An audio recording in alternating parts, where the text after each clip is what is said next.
Estás escuchando Radio Play FM. Dale play a tu día. Segundo bloque de A Contramano y tenemos en línea lo prometido. Está Franco Tealdi, que va a hablar un poco de lo que se pasó el año pasado con los mercados, ¿no? Que siempre vaticinan un poco cómo va el rumbo de la economía y de la política. Y bueno, Franco es especialista en el tema, lo vamos a saludar. ¿Cómo está, Franco? ¿Franco? Hola, ¿sí? ¿Me escuchás? Sí, demasiado bien te escucho. ¿Cómo andas? Lo escucho medio bajito, por eso no escuché. Todo lo contrario, que se me sale un oído. ¿Me escuchan bien? Mortal, entonces. ¿Cómo está, Franco? ¿Todo bien, ustedes? Bien, contanos un poco. Tiempo. Me decía Alex que vas a hablar un poco del rendimiento de los mercados el año pasado. A mí me resultó interesante, pues yo recordaba en uno de los discursos de la Cámara el año pasado, la reforma previsional, el diputado Iglesias decía que el sector más productivo del año pasado en la Argentina fue la bolsa y no la timba financiera, digamos, no la compra y venta de Levax o de dólares, sino la bolsa, atado al sector productivo netamente. Exactamente, sí. En realidad, digamos, timba de por sí, o sea, yo todavía no entiendo a qué le llaman timba o por qué lo llaman timba, porque digamos, todo instrumento que se emite tiene una finalidad. Entonces no es que se emite porque, digamos, el que lo emite tiene ganas de emitirlo porque le gusta pagar intereses, sino que todo tiene una finalidad. Entonces, digamos, por empezar, timba, digamos, no sería ningún instrumento. Ahora, lo más atado, digamos, lo más cercano a la economía real, sí, puedo llegar a decir, es lo que son acciones, obviamente. Entonces, por ahí, capaz que por ahí venía el comentario. Sí, la verdad, digamos, lo que fue las inversiones, digamos, lo que fue el año que cerró, para el clásico inversor argentino, las dos clásicas inversiones que siempre, digamos, pondera la clase media, que son el dólar y el peso fijo, fueron las dos peores inversiones del año. El Merval, digamos, que es el índice que nuclea las acciones más importantes del país, cerró con una rentabilidad del casi 80%. Muy cerquita, no, pero digamos, un instrumento también que fue bastante estrella en el año fueron las Levax, que tuvieron picos de 38% y después, bueno, cerraron más o menos en un promedio en el 30%. Y último, pero cómodo, el plazo fijo, que es una alternativa de la clase media, la alternativa principal de la clase media, que cerró en un 18%, y el dólar, que solamente rindió un 17% a pesar de toda la suba que de los últimos días de diciembre, ¿no? Por lo cual, incentivamos, digamos, al ahorrista, a la clase media, digamos, al que tiene un patrimonio entre bajo y medio bajo, a que se anime, a que pruebe, porque, digamos, lo que fue el año pasado fue bastante notorio, ¿no?, la diferencia. Franco, para bajarlo un poquito a tierra, un ejemplo sería, por ejemplo, lo que pasó con Loma Negra, que abrió una planta nueva y saca acciones en la bolsa y la gente invierte porque confía en el rendimiento que va a tener la empresa del año pasado y el que viene ahora, ¿no es cierto? Sería un ejemplo claro, por ejemplo. Exactamente. Bueno, en realidad lo que, digamos, el año financiero de Argentina fue bastante promisorio, digamos, ¿no? Ya sea por lo que fue el término, digamos, de las emisiones de deuda ya del país en sí, que, digamos, la baja de spread, o sea, el spread se llama digamos, el diferencial de tasa entre lo que paga Argentina y lo que pagaría una tasa libre de riesgo.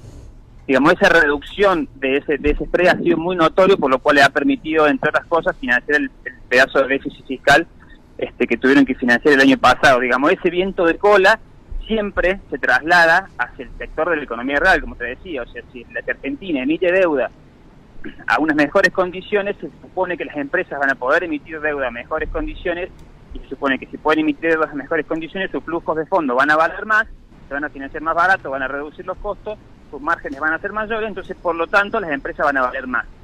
Digamos, como un círculo virtuoso, digamos, que se arma. Entonces, cuando pasan estos círculos virtuosos, por eso, digamos, lo de la timba, que yo todavía no puedo entender por qué lo llaman de esa forma, cuando suceden estos círculos virtuosos, las empresas obviamente deben buscar capital afuera.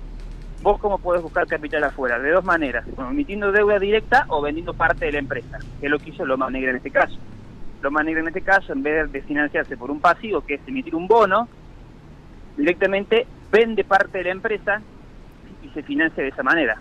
Eso es la venta de acciones. Este año, por ejemplo, Loma Negra fue uno de los casos que fue, digamos, muy notorio, porque además es una empresa de las más grandes del país, pero hubo muchísimas otras emisiones, y para este año también se esperan muchas otras emisiones. ¿Por qué? Porque las empresas valen más, porque digamos financieramente estamos dentro de lo que sería una primavera, no diría veranista, pero diría primavera, y eso es bueno para el país, porque obviamente Loma Negra la plata que utilizó para tener ese financiamiento la utiliza para expandir las plantas, para dar trabajo, para expandir la producción. Entonces, digamos, todo un círculo virtuoso. Y obviamente para el inversor fue muy positivo, porque la demanda de las acciones, o sea, Loma Negra emitía un cierto porcentaje de las acciones, las cuales tuvieron mucha demanda, incluso demanda de fondos de afuera. Entonces el accionista que pudo entrar acá en Argentina, porque se le daba una parte para que el accionista argentino pudiera ingresar, incluso ni siquiera había mínimos, o sea, podía ingresar con 5.000 pesos, la acción se demandó mucho luego en el mercado secundario, entonces, digamos, tuvieron un retorno de aproximadamente 25% en los primeros 2 días después de la emisión. O sea, fue bastante bueno, pero yo creo que va a seguir esta sintonía. Ahora hay 2 empresas ya que están buscando listarse en Nueva York, no en Argentina, pero bueno, después vendrán a Argentina, digamos, en el mercado secundario, ¿no? Una de ellas es, por ejemplo, la Corporación América, que era de Urnequian, de los aeropuertos. Franco... Esta va a salir a cotizar, a vender acciones también. Franco, te saluda Alexander, ¿cómo andás? Te quiero hacer una pregunta. ¿Cuáles fueron las acciones más ganadoras, haciendo como un resumen del 2017? Claramente, digamos, lo principal del 2012, o sea, del año pasado, los sectores que se destacaron fueron los sectores, digamos, de energía, sobre todo lo que se refiere a gas y a producción de gas y de transporte de gas. Hubo retornos del 500% en algunas acciones, como por ejemplo distribuidora de gas Cuyana o transportadora de gas del norte, que son empresas que transportan y producen gas. 500%, y ya venían en 2016 con una suba bastante importante también. Fue el sector energético básicamente, y el sector bancario fueron las dos estrellas del año pasado, digamos, con rendimientos desde el 500% como máximo hasta los bancos por ahí 200, 150% más o menos, o sea, casi duplicás el capital, imagínate que... ¿Y cuál fue la diferencia ¿Cómo? con respecto a inversiones tradicionales, como bien mencionás ahí en tu nota? Exactamente, es lo que comentaba. Por ahí, digamos, el argentino por maña, o por costumbre, o por tradición, o por miedo, o por lo que sea, siempre apuesta a inversiones que claramente, por ejemplo, la inflación, todo parece indicar que va a terminar en torno al 23-24%, por lo cual si el dólar te rindió un 18% o un 17%, quedaste por abajo. Acá mencionás bien el plazo fijo te rindió un 18%, también quedaste por abajo. Claro. La LELAC estuvo entre el 28 y el 30, y es más seguro que el plazo fijo, y es más seguro, o sea, te diría que cualquier, digamos, colocación en cualquier entidad financiera, porque obviamente vos con una LELAC estás colocando al Banco Central que emite la plata. Así que es la alternativa más segura que hay, y aún así le ganaste la inflación este año, y seguramente el año pasado, y seguramente le vas a volver a ganar este año. Fran, ¿cómo estás? Jerónimo te habla. Yo te quería hacer una pregunta. ¿Cómo estás? Jerónimo te habla, Franco. ¿Qué haces, Jero? ¿Cómo andas? ¿Cómo estás? Yo te quería hacer una pregunta porque me quedó un tema que me tiene un poco cansado, y es que se habla de timba y que se hace una analogía con el tema, con el fenómeno que fue lo que se llamó bicicleta financiera con Martínez de Oz. ¿Qué? No te puedo escuchar esa parte. Con una analogía que se hace con lo que fue la bicicleta financiera en los tiempos de Martínez de Oz. Y me parece interesante que aclares por qué no es timba, porque, digamos, la timba es meramente una apuesta que está entregada completamente al azar y que no tiene un fin, digamos, es correcto, apuesto a la nada misma, correcto, o sea, a la suerte. Entonces, por ejemplo, el LEVAC, que se lo acusa de timba, ¿por qué se emite el LEVAC y cuál es el fin del LEVAC? Correcto, bueno, muy buena tu pregunta. ¿Por qué no es timba? Digamos, primero timba, yo por definición lo que entiendo de timba es algo que depende pura y exclusivamente del azar. O sea, que no tiene ninguna otra contrapartida. Sí.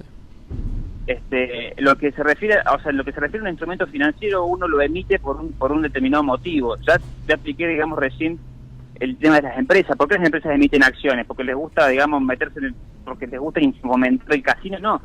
Las empresas emiten acciones porque es una vía de financiamiento para financiar a otras cuestiones productivas de la empresa. La LEVAC, por ejemplo, en este caso, es meramente un instrumento de política monetaria. O sea, si no estuviesen las LEVAC, la plata que está depositada en LEVAC o que está invertida en LEVAC estaría en la calle.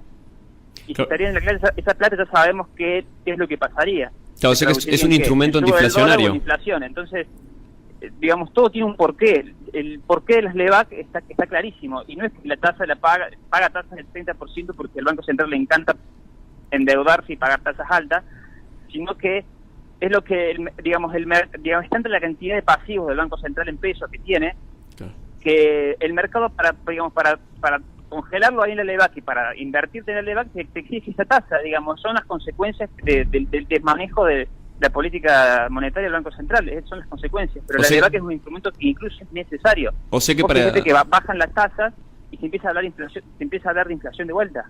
O sea que para... ese es el tema. Inflación de vuelta. Claro, eso, o sea que, digamos, resumiendo en 2 palabras, es el fin que tiene la LEVAC es quitar papel, digamos, papel moneda y un instrumento antiinflacionario, digamos.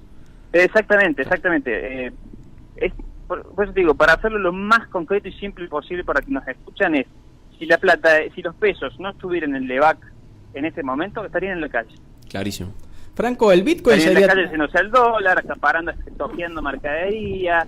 Franco, ¿el Bitcoin sí. sería timba en estos términos que estamos hablando? Bueno, el Bitcoin en este caso, yo por ejemplo, ni yo ni ninguno de los que invierten en Bitcoin me han sabido explicar los fundamentos del Bitcoin. O sea, eso que yo te estoy explicando ahora a vos, del trasfondo de los instrumentos financieros, de los activos financieros, el por qué se emiten, digamos, los que hablan, los que tienen el Bitcoin no saben qué decir, o sea, no saben cuándo sube, no saben cuándo baja, no saben por qué lo hacen, porque no es una cosa que yo no lo entienda, o sea, yo no invierto en algo que no entiendo, pero cuando voy y busco y voy y consulto, los que supuestamente entienden de la cuestión y por qué sube, por qué baja, tampoco saben explicarlo. Claro, por Entonces eso te digo, lo veo digamos, que se tira que... mucho de la suerte, digamos, puede valer 10, como puede valer 3, como puede valer 500.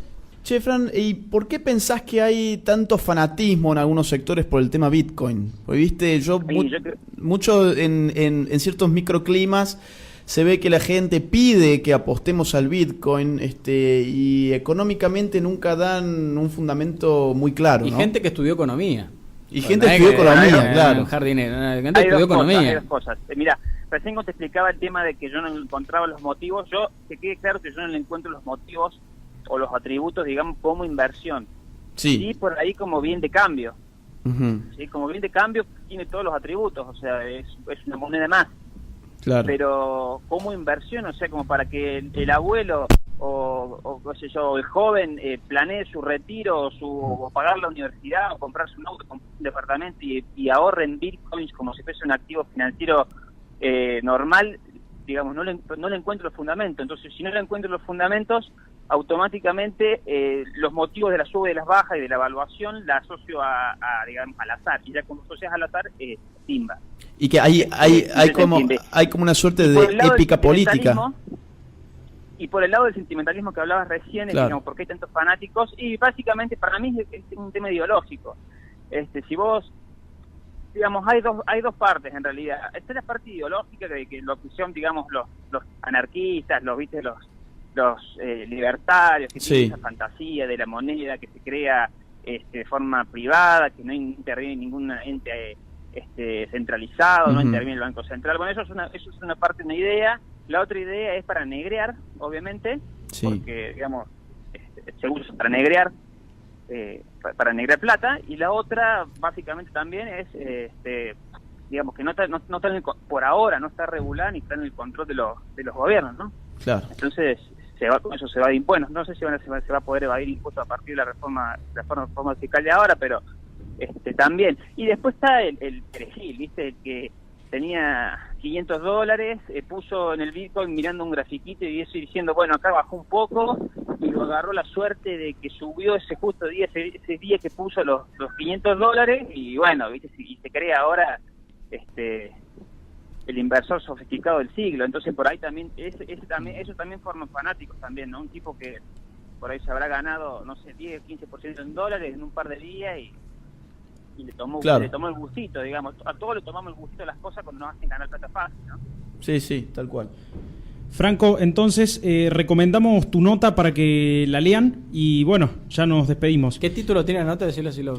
En la Argentina de retornos récord, el dólar fue la peor inversión del año. Por Franco Tealdi, pueden encontrarla en la página de la Fundación Libre. El resumen completo de todo lo que fue las inversiones y los mercados en Argentina y el mundo en el 2017. Y la página es fundacionlibre.org.ar. Así es. Franco, te despedimos, gracias por la nota, te mandamos un abrazo. Bueno, muchas gracias a ustedes, chicos, que tengan buena tarde. Abrazo. Abrazo.